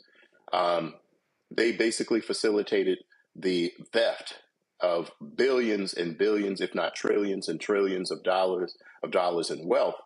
And after the genocide in 1994, Rwanda, with the backing of the United States, along with Uganda, invaded North Kivu and essentially sought to depopulate as much as possible, basically killing up to 6 million people. Now, most recently, what you've seen with the M23, which started out as a Tutsi-based militia, and it's really expanded to include Banyamulenge, Banyarwanda people, Kenya-Rwandan-speaking people, and then others who are just really mercenaries. But it's really important to note that Kagame has at least 3,000 soldiers on the ground fighting alongside the M23. So when you see the successes of the M23, you are seeing the success of Paul Kagame's army. So far, in the last month and a half, you're talking about the deaths of at least 7,000 people.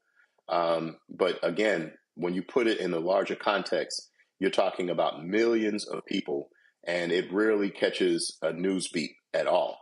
And what's the saddest part of it is that our African-American politicians and political organizations are not even concerned, even though these are literally our blood kin people. Yeah, I know you've traveled there, and maybe a little in a minute or two, you can walk us through what you all been doing on the ground there at Morehouse and how other HBCUs can get involved and other universities. Yeah, in the pop culture, the word in Marvel lore is that the Black Panther in part was a gesture toward Patrice Lumumba, and while the precious metals of Congo are among the most valuable in the world, the fictional metal of vibranium in Black Panther is like a symbolic gesture toward the riches of Africa, except the Wakandans refuse to let anybody take it. And of course, we know that Congo, like the rest of Africa, has been a perpetual victim in this. Yeah. But I really think. Oh, I'm sorry. Go ahead, bro. No. Go right ahead, please. No, I was going to say that I really think President Tshisekedi, and some people would say, oh, well, he's trying to do the best he can, but it doesn't help when you try to strike a deal with the devil again and essentially say, oh, we'll give you unfettered access to some mineral rights if you'll help us to defeat the people that you're paying in the first place. The United States, the European Union, they've been signing millions, multiple hundreds of $1 million deals with Rwanda and Uganda to provide minerals. Rwanda is a leading coltan exporter, but it produces almost no coltan, and it gets that almost completely from the eastern provinces of the DRC. If you look at the area of the DRC, and I have a map here in front of me, I wish you could see what I'm seeing here. You really have a country that is almost twice the size in terms of just that province of North Kivu. Rwanda is almost about half the size of North Kivu, but they're claiming that that was once a part of the Kingdom of Rwanda. And that after the Berlin Conference, 1884 and 1885, which was really centered around the conflict over how Congo would be colonized, they're trying to return to some of those borders, but it just doesn't make sense. On one hand, you could say Kagame is trying to act like Hitler in his attempt to search for more Lebensraum in the Sudetenlands, but at least there was some German population there. There's a tiny Banyamulenge and Banyarwanda population in those areas. So the argument just simply does not hold. And unfortunately, the Congolese people in the cities and towns where our partners are, our friends and allies and partners in Goma and Bukavu and in places like Butembo and Beni, they are the ones who are suffering. The mayor, the person who was the formerly appointed mayor of Goma, is a close personal friend of mine. We brought him to Morehouse College in 2016, and his life essentially has been threatened. They killed the military mayor. He was appointed the civilian mayor, but has not been able to actually take the office because of the violence in the area. So we're really talking about something that's closely touching HBCUs in much the same way that Prime Minister Lumumba, when he came to the United States, he went to Howard University, and he went to Howard in search of faculty and friends and administrators and students who could actually come to Congo and to live and to work to build up the administrative state, because Belgium essentially didn't do anything to build up the administrative state in their years or generation after generation of exploitation in the Congo, from the Congo Free State up into the point of liberation, of independence, flag independence. Yes, sir. Yes, sir. Let's invite the rest of our panel in the conversation. Dr. Amakongo Dibinga, Renita Shannon, and Mondale Robinson in the conversation, Sam. And for those of you who remember Joe Biden's commencement speech on Malcolm X's birthday last year, 2024, Sam Livingston was one of two faculty holding up the flag of Congo behind the President of the United States as he spoke there at Morehouse's commencement. Let's start with you, Mondale. Mondale, any questions for Dr. Sam Livingston out of Morehouse College? Yeah, I thank you so much. First of all, Brother Livingston, I'm a huge fan, and I think for me, Congo has a special place in my heart, mainly because, like you said, these are our kinfolk, but also because of America. Like a lot of Americans, I should say, tend to think that, oh, poor these people. But you started out in a wonderful way by doing this history of how we eliminated a duly elected leader for this country, who was a black man, who had ties to, who came to America in July 27th of 60, when he shouldn't have been, because it was dangerous for his life, right? Yeah. And it was Eisenhower that said, "I wish he would wake up in a river full of crocodiles," and CIA made that happen. But I think for me, it would be great if you could spend some time, because I used to be the political director for this guy whose name was Eddie Deschumé, who's a biochemical engineer here, but from Congo, who was going to go back home to run for president, but it was too dangerous. The death threats you were talking about, too dangerous for his life, for his wife's comfort. So he had to drop out that election. But talk to people about, not just in Congo, but specifically how America's and France withdrawal from Africa, and also killing of leaders who had ties to HBCUs, led to these strong men and the destabilization of these countries. Excellent. No, you're absolutely right. There was a clear political choice where there could have been, following the Truman Doctrine after World War II, the attitude, the posture of the United States government was that it would support any state that was aspiring for democracy, that was supporting and aspiring for democracy. And what would become the Democratic Republic of Congo was one of those states that was politically organizing, not a military overthrow, not a violent overthrow of the colonial powers, but a peaceful political transition, and a clear choice was made. I really appreciate the history that Susan Williams has done in her book, White Malice. But I would recommend that folks actually also take a look at Patrice Lumumba's Congo, My Country. There we go. You can see that. And it's really interesting because he's writing and he's showing an awareness of the connections with the diaspora. And he has a couple of poems and essays that actually evoke this, I know why you sing the blues, almost ethos that you could hear. And I think we really haven't picked up on that. We have with Nkrumah, because Nkrumah spends so much time, of course, at Lincoln and in Pennsylvania and in Harlem, studying with our deans, Dr. John Henrik Clark, and Dr. Carr knows this history way better than I can tell it. But so we know that for Nkrumah. But I think we also need to pay attention to how Fannie Lou Hamer and in her developing friendship and connection with Malcolm X, and her setting up of the Mississippi Freedom Democratic Party, shows us in some ways a political way. So I know, brother, this is a slight divergence, but I really think that we need to look back at that 1960s period and to plot a new course of political calculus, one where we actually think about setting up possibly an allied or Africana Freedom Democratic Party that is almost like a distinct caucus within the American government.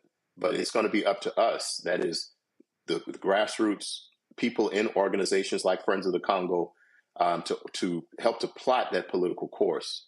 And, I think a new direction is possible, but it has to be one where we point out a clear program. We're going to support African Democrats. We're going to actually have we need to push for a new, almost like, I hate to use the phrase, a Marshall Plan for Africa. Not that the U.S. has to develop Africa, but it has been raping and pillaging and robbing for so long that I wonder if there can actually be justice in Africa unless the United States is forced to call to account for the crimes that it's enacted against Congolese people. That's not going to be a popular political stance for President Tshisekedi.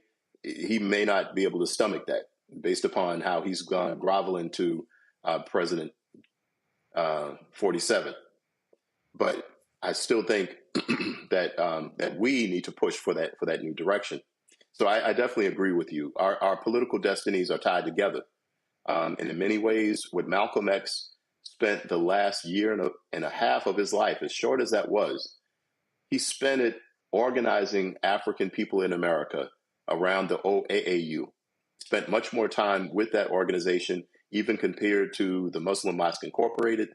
And the country that you hear on Malcolm's lips the most is the country of Congo, and the importance of Lumumba's vision. And what we have today in 2025 is a clear contrast between the vision of Lumumba, which argues for the Pan-African unity, and the ethnocentric go-for-self vision of Paul Kagame.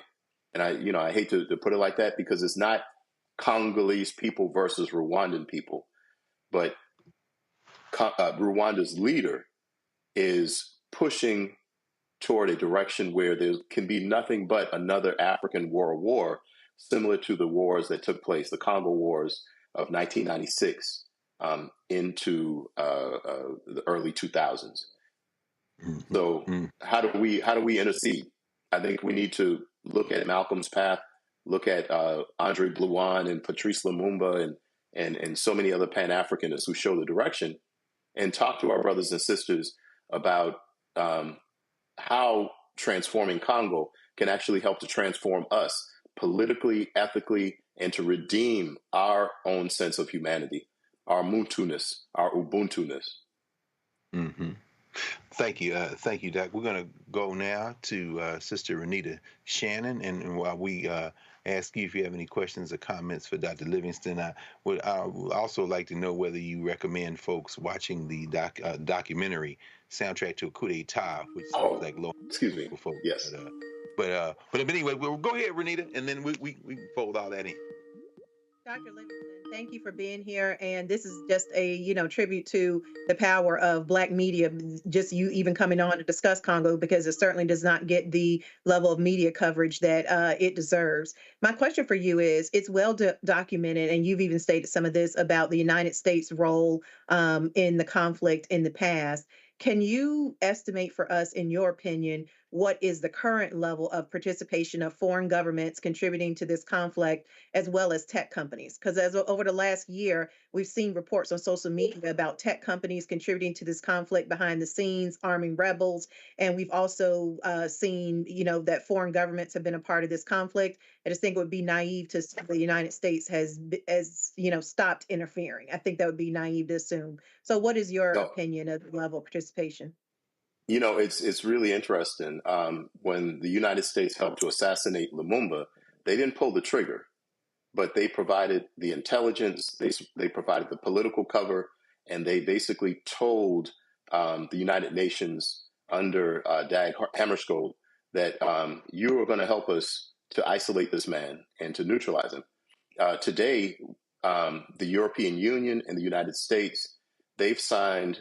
So, for example, the EU signed a $470 million contract with Rwanda to be a primary provider for coltan. And coltan is in this combination of mineral cocktail that is in all of our phones, all of our computers, helps it to stay cool. It is, if there's a vibranium, coltan is it. So they signed this deal. And they backed off to their credit to some extent, because it just simply looked just horrible that the United States and the European Union were supporting, and probably still are, Paul Kagame. But you have had enough of a political blowback where they had to back off of that. So the United States, though, I think it's a bigger picture too. And I'm so glad the way that you posed that, sister, that it's an international picture. The United States supports Israel, Israeli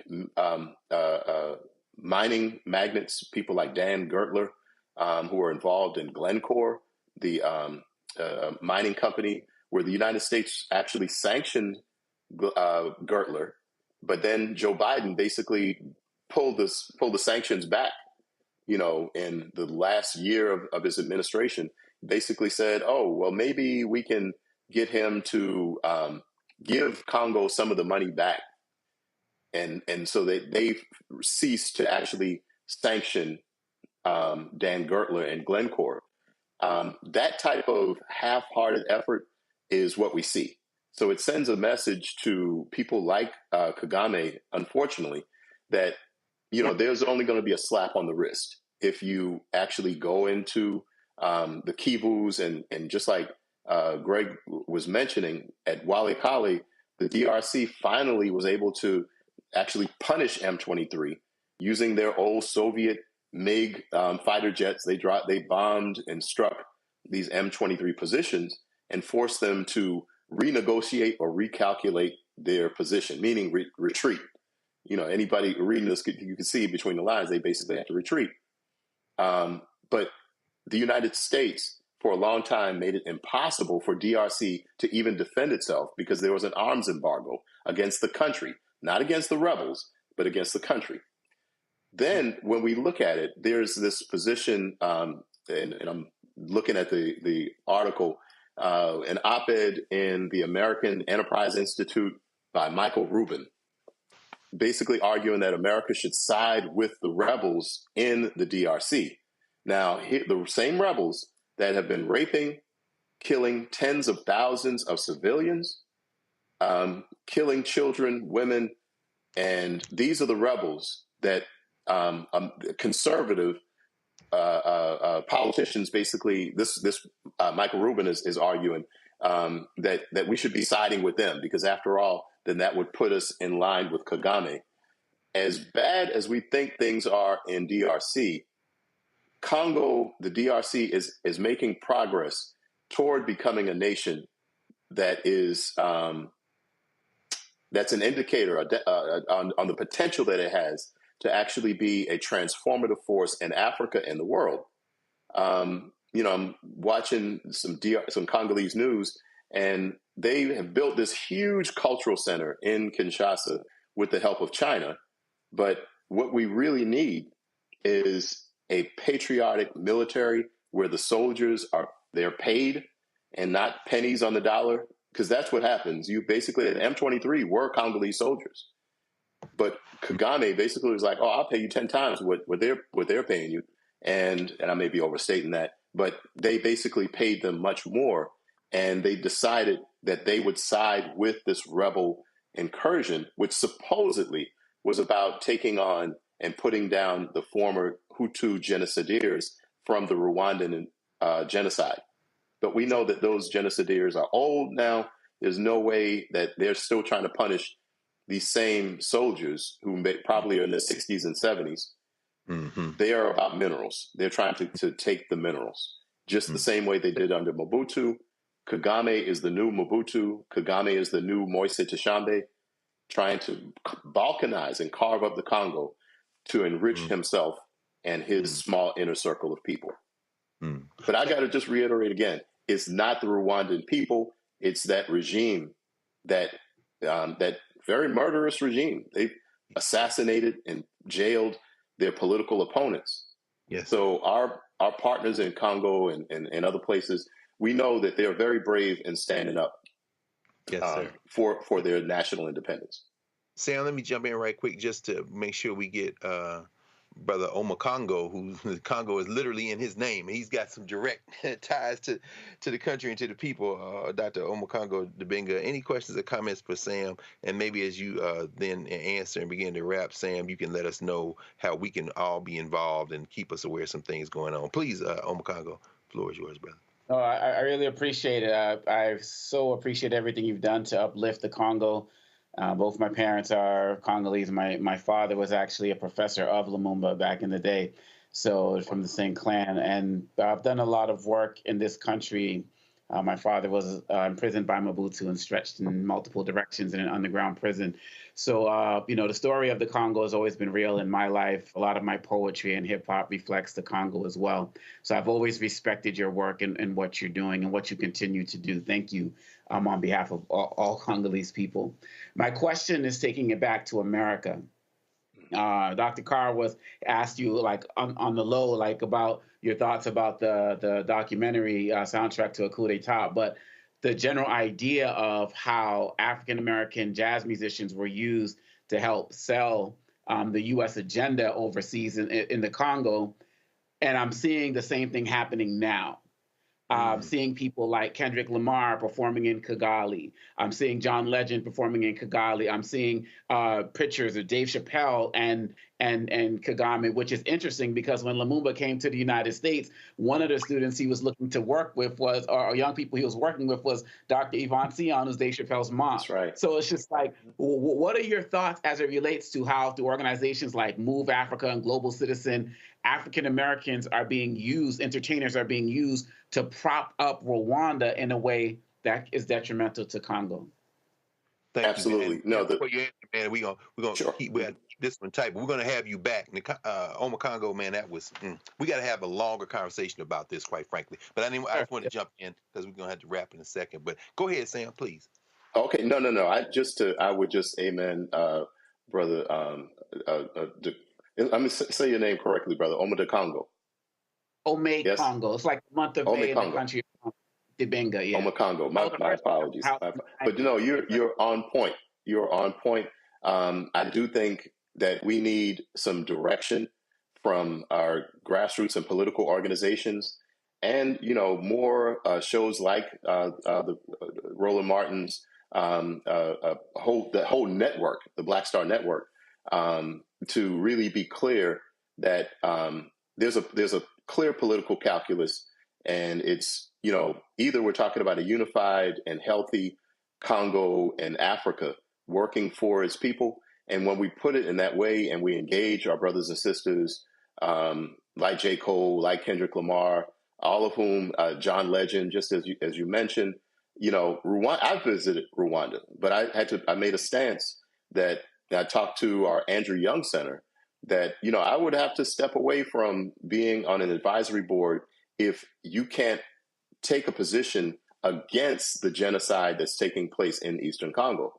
So wherever we are, we can make that stance. And if we actually start to push our organizations, whether it's in a fraternal or sorority or a community organization, whatever it is, but Congo affects all of us. I'm Gullah Geechee, so I know that there's a huge percentage of our people, our ancestors who were brought from Congo and Angola. So wherever we are, we can take a stance. So I'm sorry just to give that short answer, No. Yes, sir. I wish we had more time, Sam, but we're going to have you back shortly, man. In fact, we're going to do a black table and maybe a couple on Congo like we were talking about last week. So we want to thank you for joining us tonight, for giving us this history lesson. I'm sure it'll be clipped, and we're going to show it over and over again. And Can I just say the one name, Brother Greg? Please. And that is friendsofthecongo.org. Yes. Friends of the Congo has done so much work to actually mobilize the diaspora, and they have a whole section of how you can take action. Just take a look at friendsofthecongo.org, and I'm proud to be a member and working in the Atlanta chapter. We're one of the smaller chapters, but we are very busy as well. Yes, sir. Well, thank you, Dr. Sam Livingston, Morehouse College, friendsofthecongo.org. And we're going to take a break. Thank you, brother. We'll be right back here on the Black Star Network, Roland Martin Unfiltered. Back in a moment. We begin tonight with the people who are really running the country right now. Now, Trump is often wrong and misleading about a lot of things, but especially about history. Donald Trump falling in line with President Elon Musk. In the wake of the unsettling news that MSNBC has canceled Joy Ann Reid's primetime show, The Readout, Roland Martin and the Black Star Network would like to extend an invitation to all of the fans of Joy Ann Reid's MSNBC show to join us every night to watch Roland Martin Unfiltered, streaming on the Black Star Network for news, discussion of issues that matter to you, and the latest updates on the twice impeached, criminally convicted felon-in-chief Donald Trump and his unprecedented assault on democracy, as well as co-president Elon Musk's takeover of the federal government. The Black Star Network stands with Joy Ann Reid and all folks who understand the power of Black voices in media. We must come together and never forget that information is power. Be sure to watch Roland Martin Unfiltered weeknights, 6 p.m. Eastern at youtube.com/Roland S. Martin or download the Black Star Network app. When you talk about blackness and what happens in black culture, covering these things that matter to us, speaking to our issues and concerns. This is a genuine people-powered movement. There's a lot of stuff that we're not getting. You get it, and you spread the word. We wish to plead our own cause. Too long have others spoken for us. We cannot tell our own story if we can't pay for it. This is about covering us. Invest in black-owned media. Your dollars matter. We don't have to keep asking them to cover our stuff. So please support us in what we do, folks. We want to hit 2,000 people, $50 this month, raise $100,000. We're behind 100,000, so we want to hit that. Y'all money makes this possible. Checks and money orders go to P.O. Box 57196, Washington, D.C. 20037-0196. PayPal is R Martin Unfiltered. Venmo is RM Unfiltered. Zelle is Roland@RolandSMartin.com.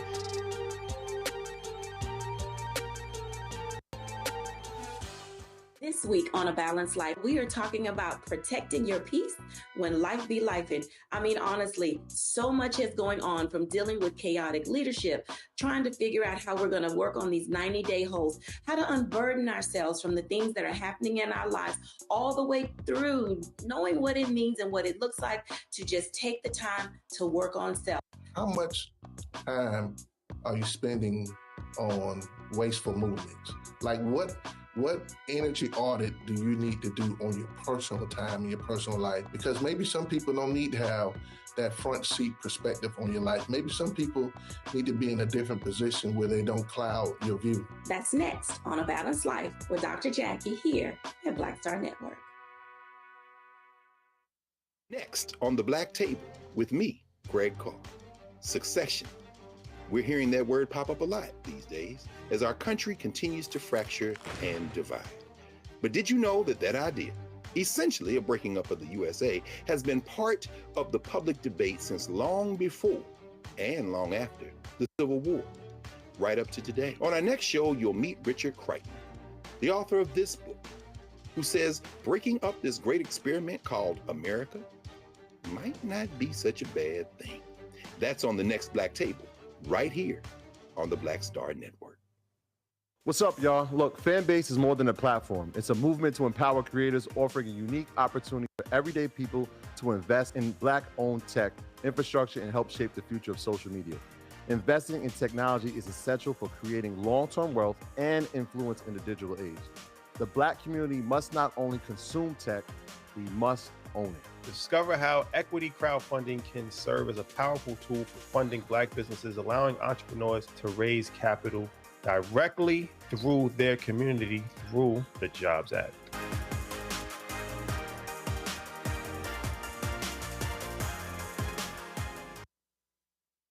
Hatred on the streets, a horrific scene, a white nationalist rally that descended into deadly violence. White people are losing their damn minds.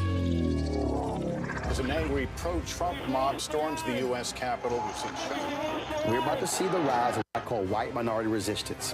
We have seen white folks in this country who simply cannot tolerate Black folks voting. I think what we're seeing is the inevitable result of violent denial. This is part of American history. Every time that people of color have made progress, whether real or symbolic, there has been what Carol Anderson at Emory University calls white rage as a backlash. This is the rise of the Proud Boys and the Boogaloo Boys. America, there's going to be more of this. Here's all the Proud Boys, guys. This country is getting increasingly racist in its behaviors and its attitudes because of the fear of white people. The fear that they're taking our jobs, they're taking our resources, they're taking our women. This is white fear.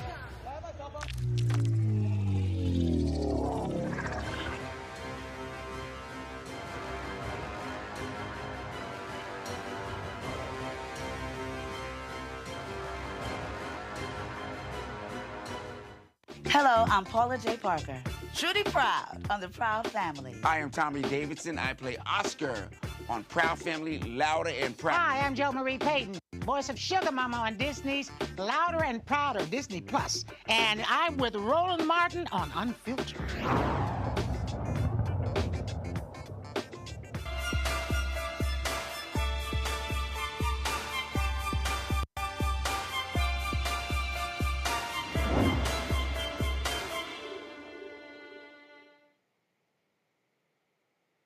In tonight's Fit, Live, Win regular segment, we have the issue of black women's health. Did you know that approximately 90% of black women will be diagnosed with fibroids by the age of 50? That's right, 90%. Research has linked fibroids and certain cancers to the products that black women often use, particularly in their hair. Holistic health advocates suggest that detoxing can help eliminate toxins from our bodies that may contribute to these illnesses. Joining us now on Roland Martin Unfiltered are Coach Jesse Thompson, the founder of the DetoxNow.com, and entrepreneur, radio host, and wellness advocate Angela Yee. They are here to discuss the benefits of an effective detox. Coach Thompson, maybe we can start with you, sis. Walk us through the threat that we currently see black women in particular facing as it relates to these fibroids and these chemicals, and how your work is working to combat that. Well, thank you so much, Dr. Carr. You know, I can't thank you enough for the work that you do in advocating for us. And when we talk about black women's health being in a state of emergency, it's literally that. We're battling an epidemic of preventable health conditions, fibroids, as you mentioned, high blood pressure, infertility, cancers, and more. And we're doing it with little support. We're doing it with misdiagnoses and delayed care. And that's exactly why I created the Detox Now. And as someone, I actually lived through these things. I spent the past decade just working to solve it. And, you know, when it comes to black women's health being in a state of emergency, we're really talking about a tree that is rotten at the root, Dr. Carr. We've discussed it. You said, you know, many times before that up to 90% of black women that will develop fibroids by age 50. And that's not normal. It's a crisis. As I said, I battled fibroids for 14 years, endured 15 surgeries and more. And you're talking about something that's disproportionately affecting black women. But why? So many times I've been on the show and I've talked about how the inordinate chronic stress that we experience due to the trauma of systemic racism and health inequities actually is a root issue that causes us to disproportionately be affected by it. And it's also connected to things like fibroids. It's connected to high blood pressure, which is the #1 killer of black women, as well as cancers and more. But that systemic racism is actually underscored by what was published in a 2012 study in the American Journal of Epidemiology, which found that black women who use hair relaxers, as you said, actually had a 17% higher chance of experiencing uterine fibroids. And actually, the hair relaxers have also been connected to women dealing with cancer, specifically uterine cancer.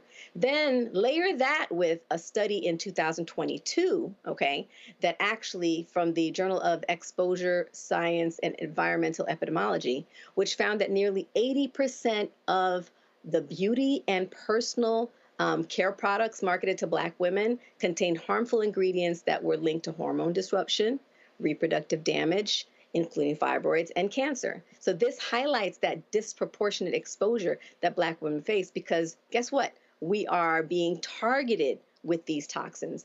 And then now, most recently, Dr. Carr, this is like the nail that hits the coffin. Consumer Reports just actually released a study that showed they tested actually the top 10 hair synthetic braiding hair brands, and 100%, 10 out of 10, actually tested positive for carcinogens. All right. What? And 9 out of them tested positive for lead.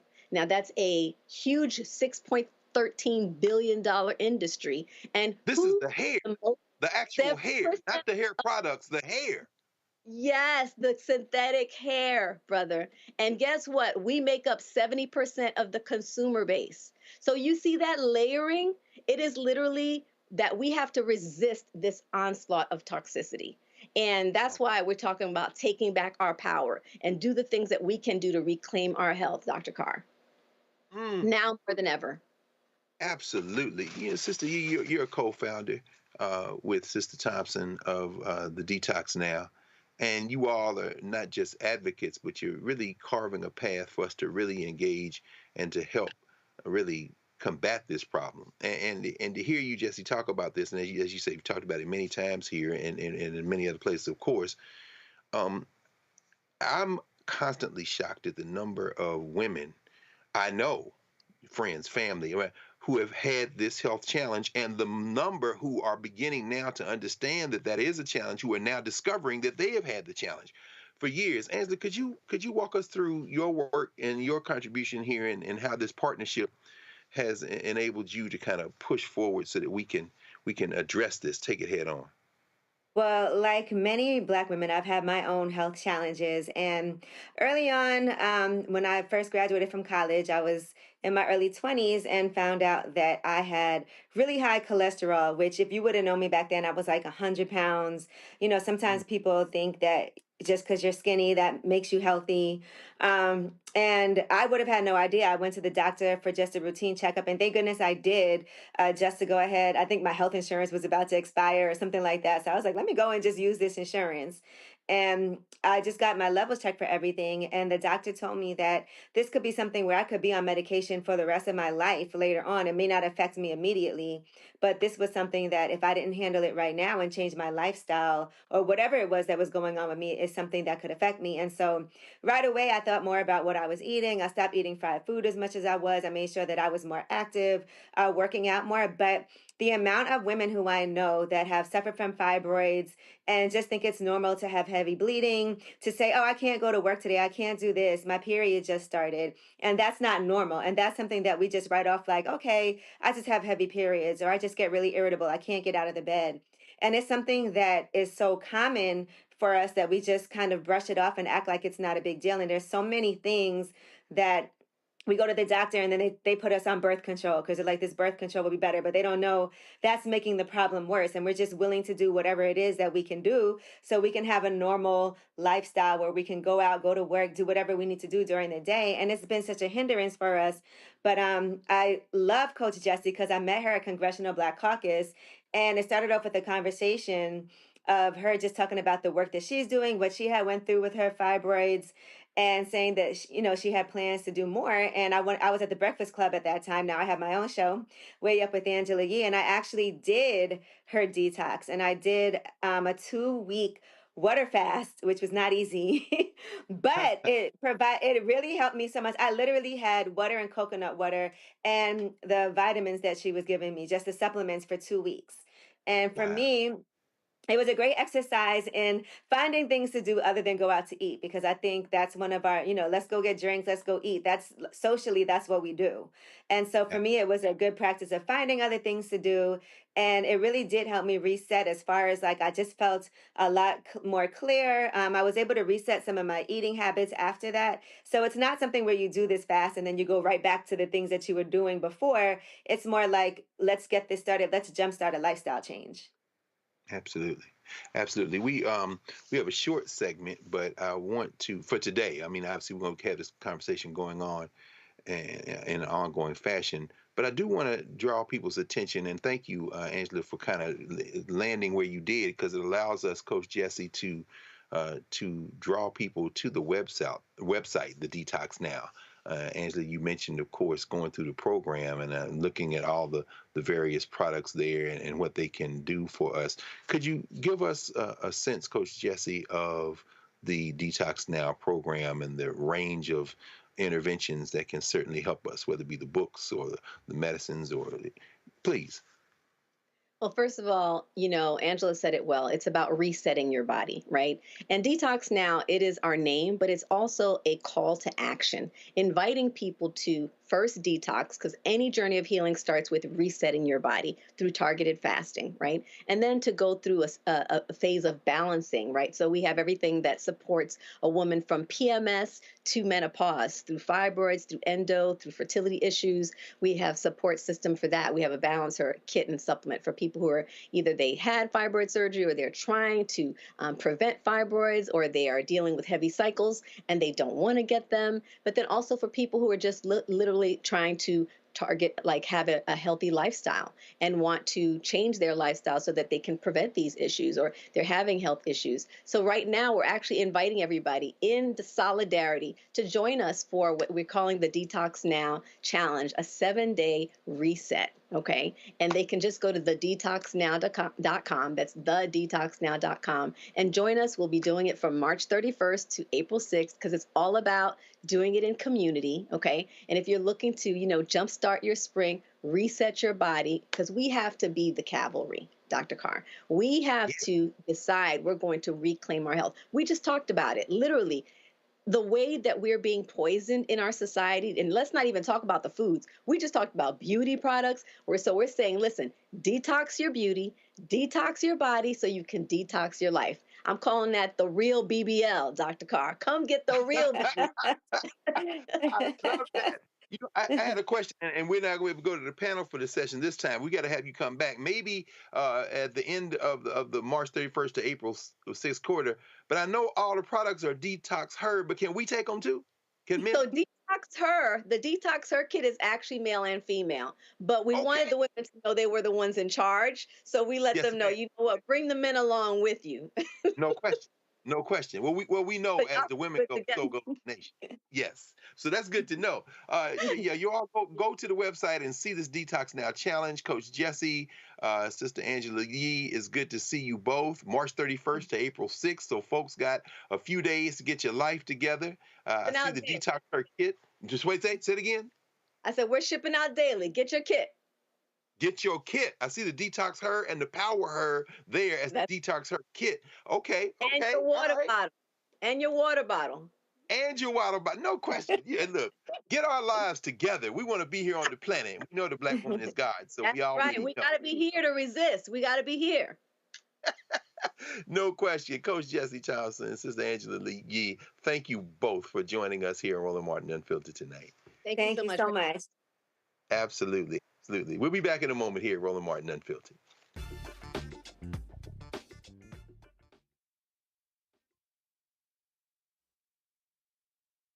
Change. Let's talk. Vote blue no matter who. We need political imagination more than ever, and unfortunately, some people on the Democratic side really are discouraging that. We're going to dig into all of it. The Democratic Party needs to remember who they are and who they are responsible to. This is On the Other Side of Change, only on the Black Star Network. Hey, what's up, y'all? I'm Devon Frank. I'm Dr. Robin B., pharmacist and fitness coach, and you're watching Roland Martin Unfiltered.